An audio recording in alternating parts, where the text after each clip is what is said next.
presentation on how watermelons and strawberries explain charitable gift annuities. Okay? And what the story is that a long time ago, someone got a farm. It was a watermelon farm, inherited it. He worked diligently on this farm for years, and the farm grew from its original size. It grew about 60%, got much bigger. He worked on the watermelons, and he was able to learn to grow the watermelons bigger. They used to be fairly small. He got them to be really big. Well, over the years, he decided that he was blessed with all these gifts. It'd be great if he could give back. One of the local charities that he was aware of was the local food bank. And he said, I'd like to give you this farm. You can use the watermelons to help supply your shelves and all to the people that you feed. You can sell the rest of the produce to make money for your charity and for your mission. And he said, but I want to know how you would actually administer this and how would you use this gift. And so, well, first of all, we can leverage it with some other gifts that we've had.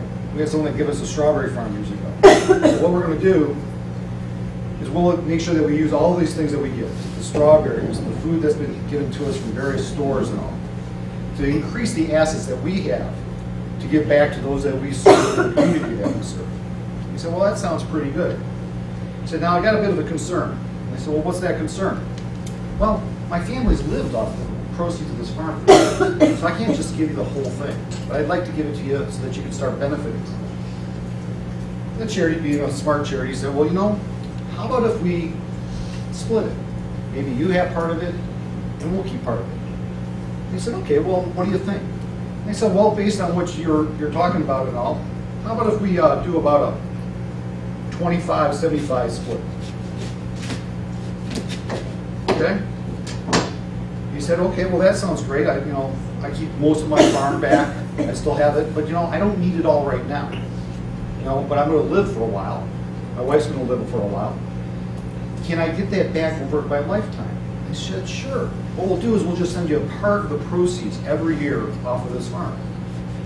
So every year we'll send you a portion of what we grow, what we have available. We'll do that every year for the rest of your life. That way you benefit, we benefit, and we can further our mission.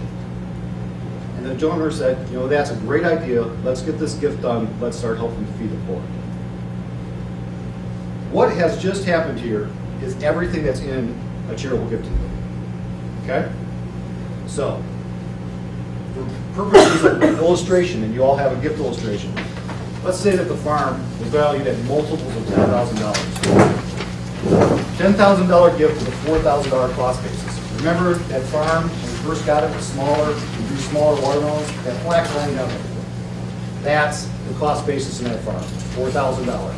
It's worth $10,000 now. Okay? What he gave to the charity up front, when they decided to split this gift, he developed a tax deduction of about 26%. This part here is the tax deduction. 26%, $2,600 charitable deduction. Okay? What he gave back, or kept back, is his retained income stream, paid back to him in a slice a year for the rest of his life. Now, on each one of those payments that they got, which equaled about 4.7% of his gift, or $470 a year, per the tax code, a portion of that is tax-free return of his basis, that black part down there, every year over his life expectancy. This portion, capital gain, and the the strawberries that were added are the ordinary income component of his payment. Is what they got through the investment through the charity. That is it, folks. That is the tax deduction rules, all in a nutshell, including the income stream back. But what happens, Robin, if after that person's life, he lives longer than they thought, and he starts getting still payments? Well, Watermelon's exhausted. They provide him just charities, because after his life expectancy, everything he gets is ordinary income. So those of you who are familiar with the way the tax code works, this simple little illustration explains how you can make a gift of any sort of appreciated asset, make it an immediate tax deduction, retain an income stream, and how those payments will be taxed. It's no more complicated than that.